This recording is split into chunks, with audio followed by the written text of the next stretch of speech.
इस कार्यक्रम के पुण्यार्जक हैं श्री प्रकाश जैन, सुधा जैन, अनुराग, तरु, शाश्वत जैन, सर्कुलर रोड, शाहदरा, दिल्ली। अनिल कुमार जैन, मधु जैन, अंकित जैन, साक्षी जैन, आशीष जैन, ईशा जैन, अनवी, आशवी, अरांश, शांति विहार, दिल्ली। श्री ज्ञान चंद, महेश चंद, राशि जैन, गौरव, नुपुर, निखिल, सोनम, संचित, तनु जैन, गज्जू कटरा, शाहदरा, दिल्ली।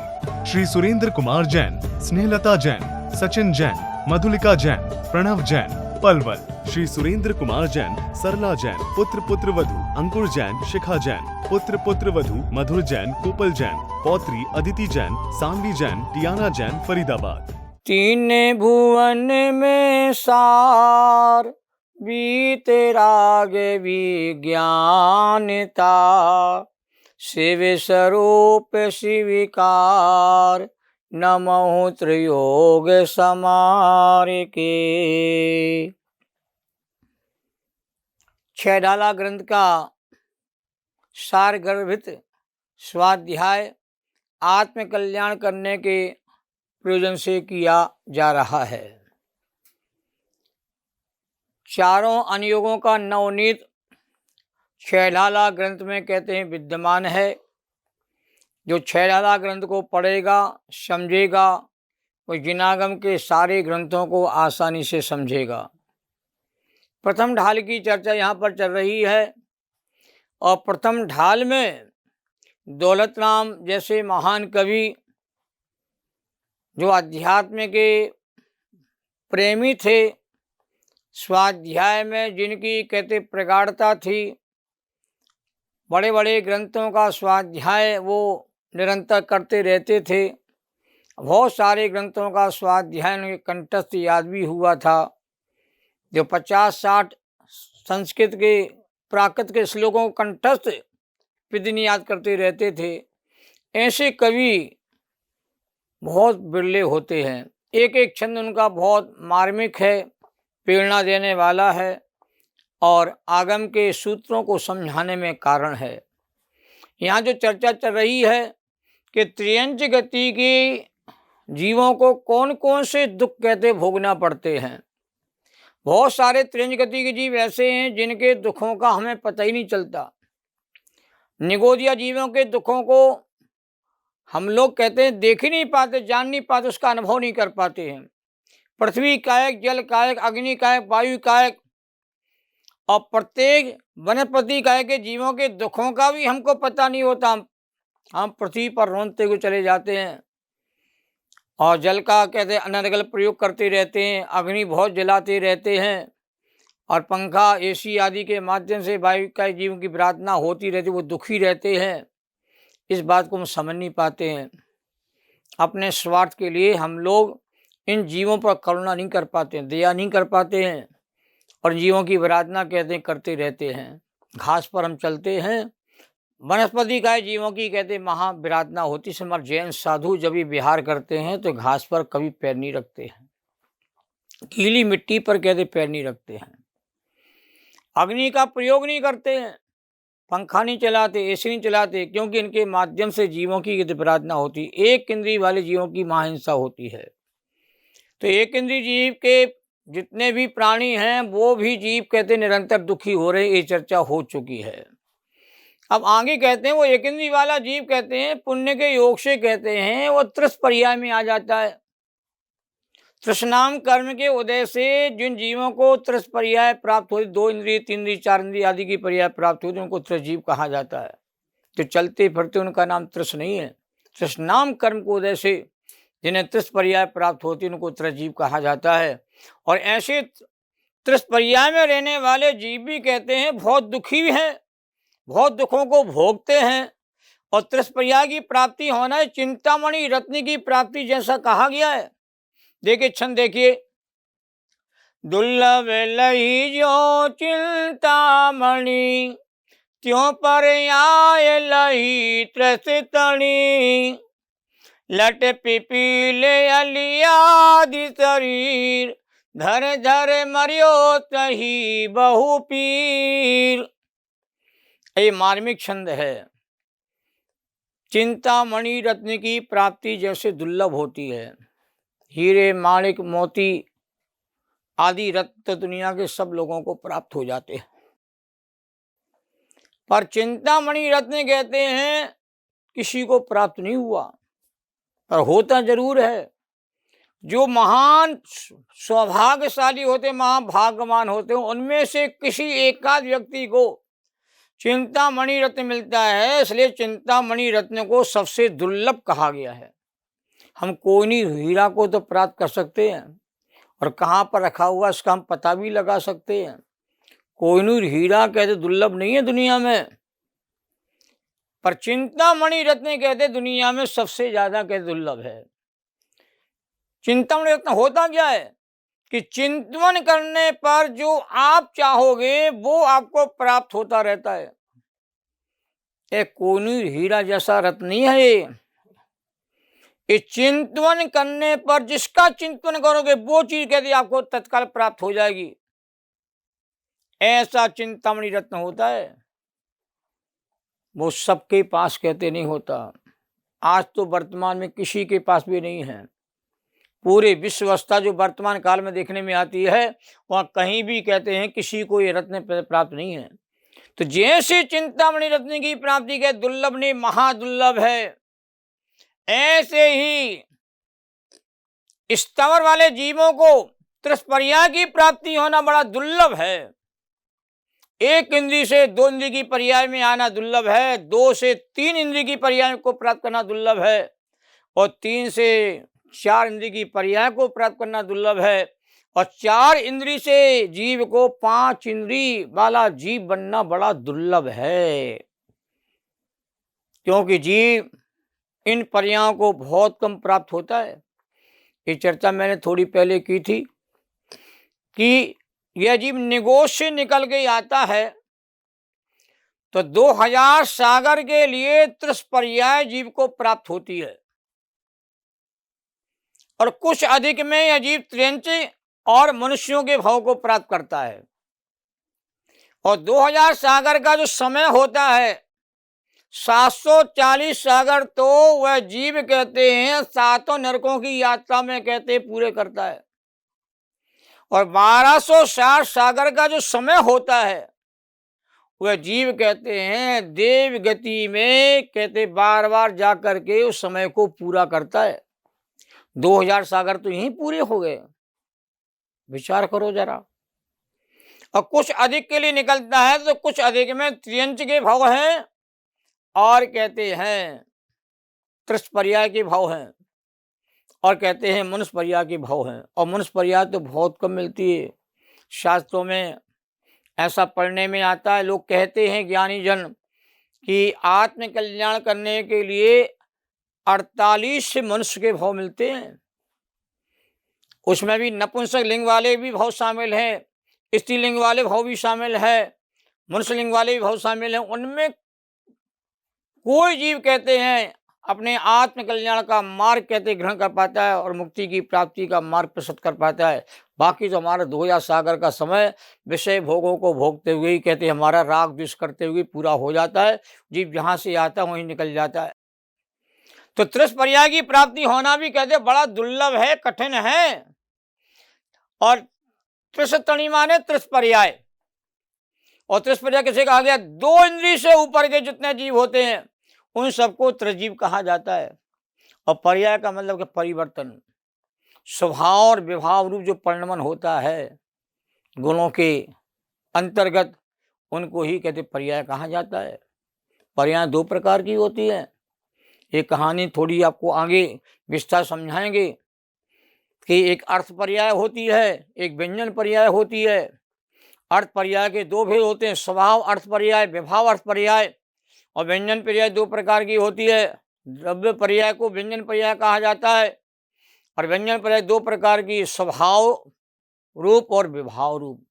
अशुद्ध व्यंजन पर्याय मनुष्य पर्याय अशुद्ध व्यंजन पर्याय कहलाती है, और शुद्ध पर्याय है वो शुद्ध व्यंजन पर्याय कहलाती है। तो ज्ञान आपको आगे मिलेगा। तो यह जीव जो है त्रिस्पर्याय की प्राप्ति बड़ी दुर्लभता से कर पाता है। और त्रिस्पर्याय में सबके नाम तो गिनाए नहीं हमारे दौलत राम कवि ने, संक्षेप में गिना दिया। लट 2 इंद्रिय वाला प्राणी होता है, और 2 इंद्रिय वाले प्राणी केंचुआ भी है, गिंडोला भी है, पेट में होने वाले कीड़े भी हैं, और सीप भी है, ये सब 2 इंद्रिय के अंतर्गत आते हैं। शंख भी है, 2 इंद्रिय वाला प्राणी कहलाता है। इसलिए हमारे जैन मंदिरों में शंख नहीं बजाया जाता है।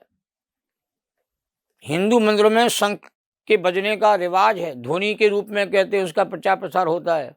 हमारे जैन धर्म में शंख को 2 इंद्रिय वाला जीव कहा गया है, तो शंख का प्रयोग हमारे यहाँ नहीं होता है। सीप का प्रयोग भी हमारे यहाँ नहीं होता है।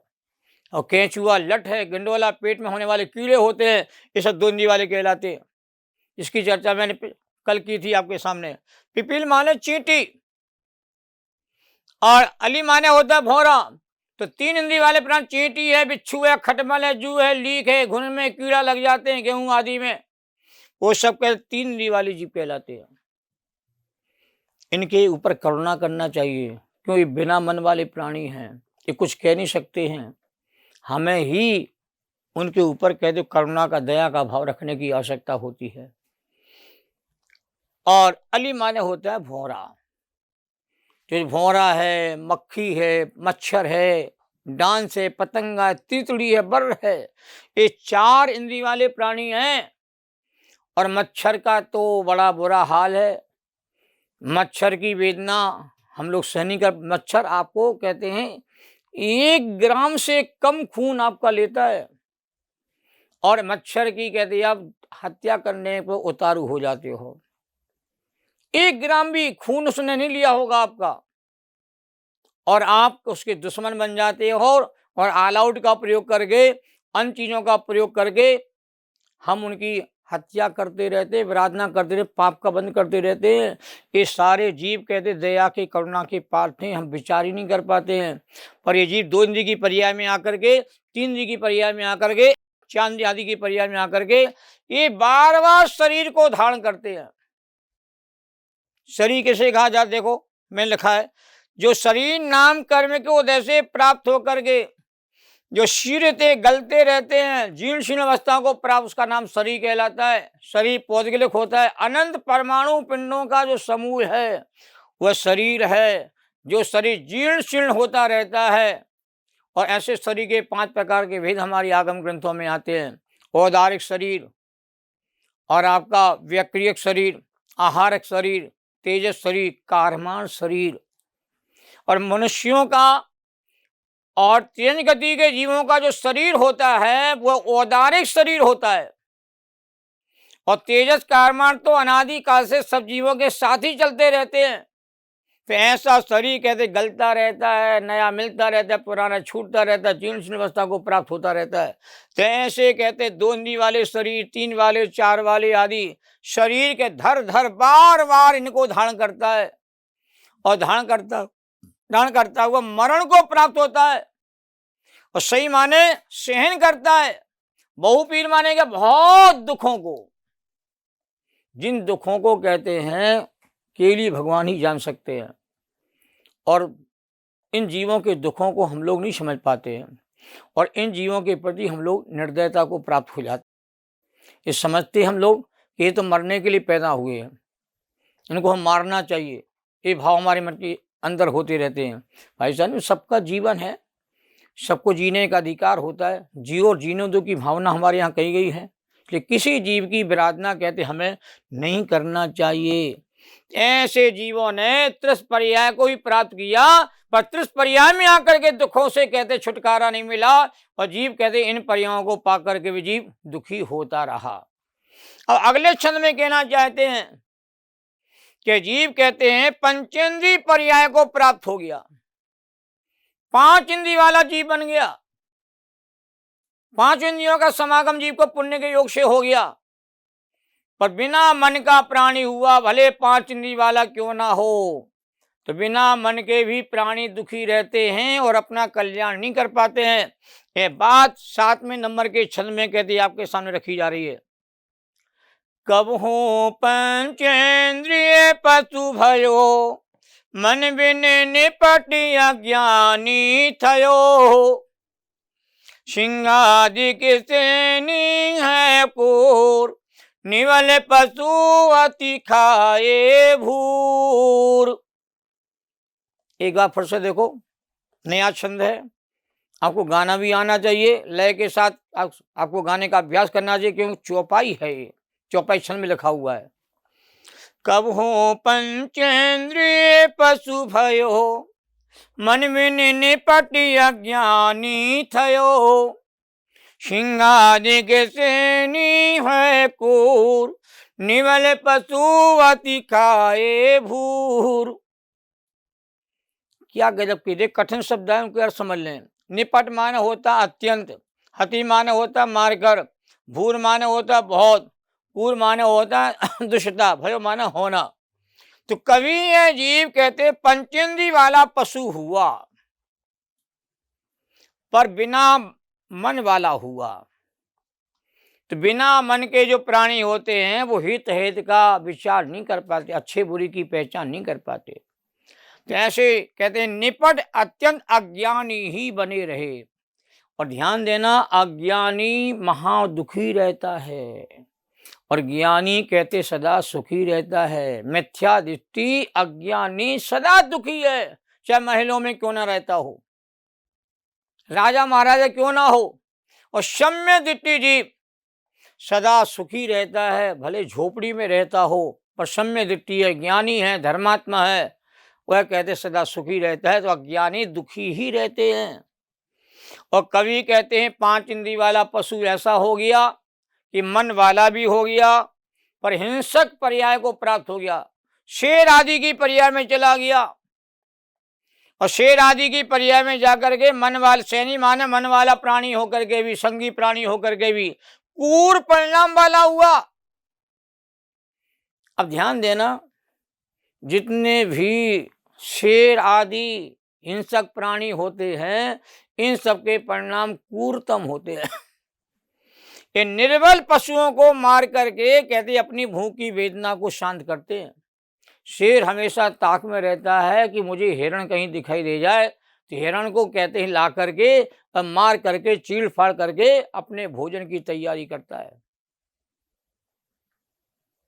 देखा हो आपने, कुत्ता बिल्ली के पीछे पड़े रहते हैं, बिल्ली चूहे के पीछे पड़ी रहती है उसको मारने के लिए। और शेर कहते हैं, हिरण को कहते हैं खोजता रहता, कहीं दिखाई दे तो उसका भक्षण करके मैं अपनी वेदना को शांत करूंगा। तो शेर है, मत्स्य है, गीध है, ये सब क्रूर प्राणी है। महावीर स्वामी का जो शेर की पर्याय में था, हिरण को कहते हैं पकड़ के लाता है, चीड़ फाड़ भी करता है। उसी समय आकाश मास दो मुंडाजों का समागम मिलता है, उसकी भावना बदल जाती है, हिंसा को छोड़ देता है और दोनों हाथों से अश्रु बहाता हुआ मुनिराज के सामने अपने हाथ जोड़ता हुआ, पश्चाताप करता हुआ, उनको उपदेश को ग्रहण करता हुआ, और शेर कहते हैं सम्य दृष्टि को प्राप्त हो जाता है। ये अद्भुत चर्चा यहाँ पर है। तो प्राणी हमेशा ऐसे काम करे जिससे उसके जीवन में पापों का बंध ना हो। और प्राणी कहते हैं धर्म भावना को भा करके अपने आत्मकल्याण के लक्ष्य को प्राप्त हो। तो यहाँ बताए जा रहे त्रिंज गति के जीव, चाहे सबल हो तो दुखी होता है, निर्बल होता तो दुखी होता है, मन वाला होता तो भी दुखी होता है, और बिना मन वाले तो दुखी होते हैं। ऐसे त्रिंज गति के दुखों की कहानी बहुत लंबी है, बहुत विस्तार वाली है। एक छंद और आएगा जिसमें पंचेंद्री संगी त्रिंज पशुओं के दुखों की कहानी का वर्णन किया जाएगा। उसकी चर्चा हम आपके सामने कल करेंगे। जैनम जयतु शासनम। सहजानंदी शोध स्वरूपी अविनाशी में आत्मस्वरूप, ज्ञानानंदी पूर्ण निराकुल सदा प्रकाशित चेतन रूप, सदा प्रकाशित चेतन रूप। द्वासांग जिनवाणी माता की जय। जैनम जयतु शासनम।